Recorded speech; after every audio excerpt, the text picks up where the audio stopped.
I think one of the things that I both love and hate the most about doing content on this platform is the fact that I'll be in the middle of getting an idea for something. I'll start working on that one idea, and then out of absolutely nowhere, something else just pops up, and I'm like, oh, well, now I have two things I have to work on. Whoop-de-fucking-do. But what is up, maniacs? It is your boy, Havoc.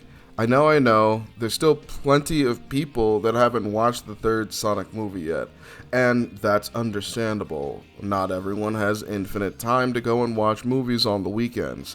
People have school and the like. I'm not going to talk much about the movie itself, as everyone is probably doing that. Also, spoilers, but of course you knew that. The third Sonic movie was unsurprisingly great, but I'm sure you all knew that too. It was an incredibly fun time, and Jim Carrey really stole the show. The A-plot between Sonic, Shadow, and the others was fantastic, and I think one of my favorite moments was when Knuckles looked like he was going to knock the block off of Sonic when he was trying to get the whereabouts of the Master Emerald. Now, there are a couple of things I really didn't care for when it came to this movie, like Wade fucking Whipple guarding the Master Emerald, or Sonic basically being rewarded for being reckless while using the emeralds after attaining his super form.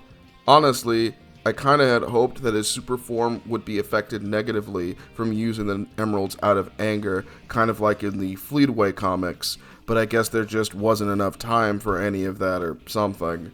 Hell, even the fight between Sonic and Shadow was a little underwhelming, and the movie being just barely under 2 hours was a rough choice as well. But at the same time, I get it.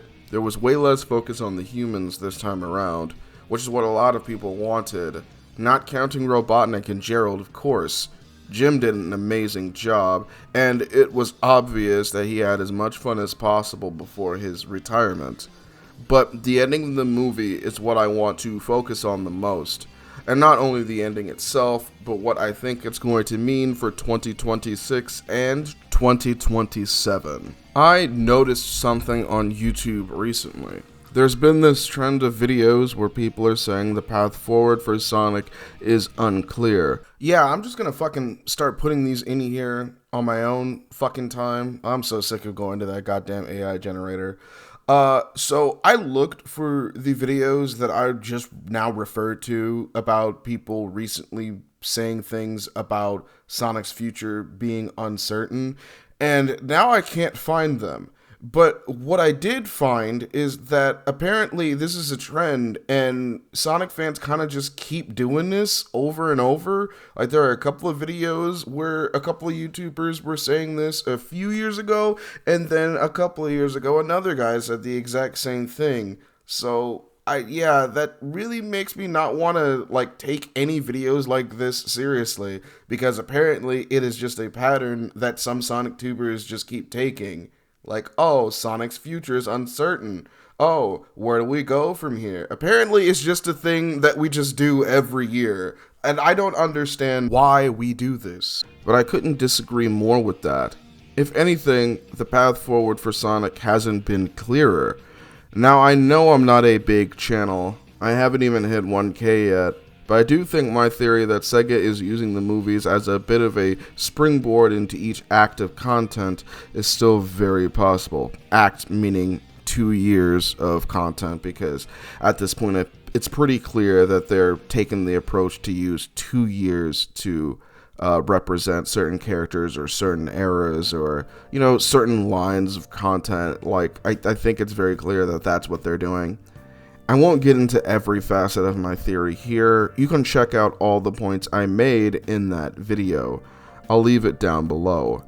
The general idea is that there are 2 years that have been dedicated to certain characters and concepts since the first Sonic movie, and they may be implementing that right before our eyes. So let's say that this is true. At the end of the Sonic movie, we see a few things. Sonic is racing his friends and goes a bit too far until he gets to New York, I think. I believe New York is going to be a reference to Station Square, which would fit well with how Sonic Adventure 1 started. Sonic ended up in Station Square on his own, just like he did in this scene. Now, I'd pretty much stop there if this is where the ending scene ended, but it doesn't end here. We get Metal Sonic not long after, and not just one Metal Sonic, but several Metal Sonics. And just when the blue blur seems like he's out of luck, holy shit, Amy fucking Rose comes to save the day using her trusty Pico hammer. Now she's covered in some kind of cloak or something, so it's possible that she's either a freedom fighter or some kind of ninja. It's hard to really tell. Hell, she doesn't even speak, so it's in the air who she's going to be voiced by. As long as it's not Ronda Rousey, I'll be happy. Hello there! Are you enjoying the video so far? Well then do we have a treat for you. If you like and subscribe, you'll get content like this and more on the Havoc Network channel. While you're at it, why not leave a comment below and let the man who hates humanity know what you think. Now then, back to the Havoc Network show. So, we have the scene set up. In Sonic Movie 4, which is teased to be coming out in 2027, it's going to be about New York, Metal Sonic, and Amy Rose. And there's probably parts I'm missing since I've only seen the ending once at this point. But I have an idea of where this may be headed. I think the next act of content we're going to be getting is going to be focusing on the Adventure era. And when I say Adventure era, I mostly mean Sonic Adventure 1, 2, and Heroes. And yes, I know, before you say it, I know that the third Sonic movie was based off of Sonic Adventure 2, but there were obviously parts of Sonic Adventure 2 that were left out. You know, there was no Rouge, there was no Master Emerald needing to be freaking hunted again, you know, no Bio Lizard, no Final Hazard, which I said the Bio Lizard and the Final Hazard weren't going to be in this movie, and a couple of people told me that I was bullshitting, and, you know, per the norm, I was correct and they were wrong. But the general idea that I'm talking about is that there are still some aspects of Sonic Adventure 2 we could probably still explore. But I also believe that Heroes is going to be a part of this next act of, stuff that we have covered in the movies and the TV shows as well. Now, this can last 2 years, or this could last 3 or 4. All 3 of these games have entirely different vibes around them and could be the basis for 2 or 3 movies, as well as a few games and TV shows. Sure, we could go the easier route and do remasters or complete remakes, but we can't forget about sequels. And no, I'm not suggesting Sonic Adventure 3 yet. I don't think we're ready for Adventure 3 just yet. I think we need an adventure renaissance in a sense. A better idea of what made Adventure 1 and 2 work, what didn't, and honestly see if Sega can get a better grasp on how to make Heroes work better. Because, let's face it, Heroes is an amazing concept on paper, but in practice it does leave a bit to be desired, and this is coming from someone who absolutely adores this game. No, we won't be ready for Adventure 3 until the other games in this era get their chance in the limelight again. Now, let's not forget about CD. While Amy and Metal Sonic do represent the Adventure era in a sense, they made their debut in CD, which, honestly, CD could easily fit in an Adventure Renaissance if it wanted to. Hell, a Sonic CD2, where Amy is the second playable character and has to go on an adventure to save Little Planet once again, or beat Metal Sonic with or without Sonic's help for some similar reason, sounds like a perfect game. It could kind of be Amy's variation of Sonic Chaos and Sonic Blast, since the former was focused around Sonic and Tails and the latter was focused around Sonic and Knuckles. Let's just hope that this game is way better than those two, because those 2 games are fucking trash.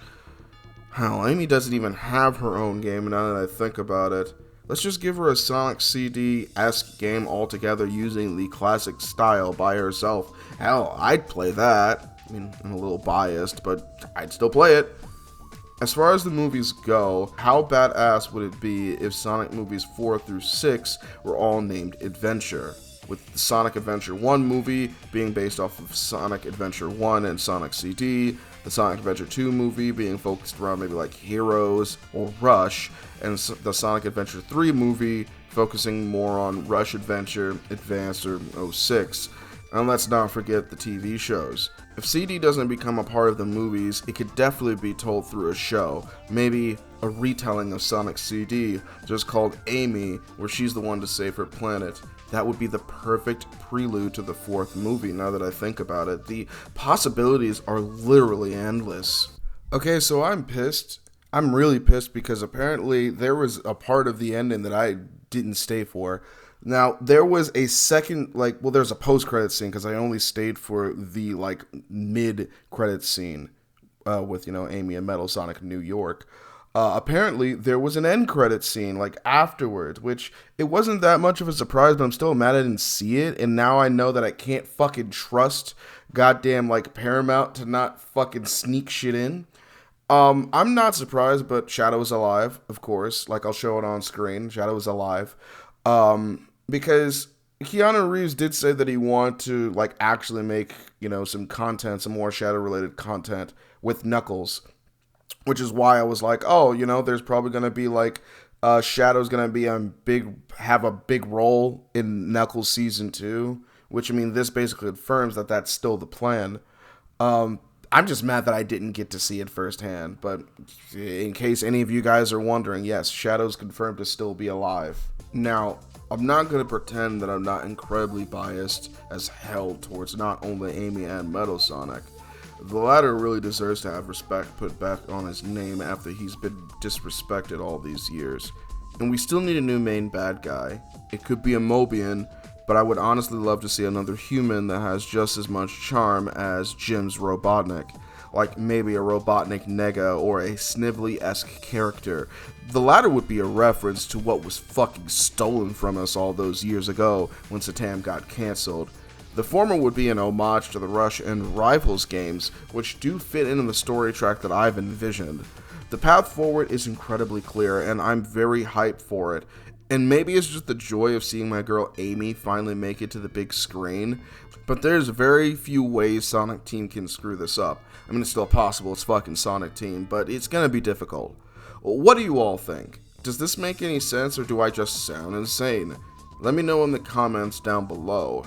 Don't forget to like and sub and all that good shit. And as always, my name is Havoc, and I hate humanity. Stay tuned.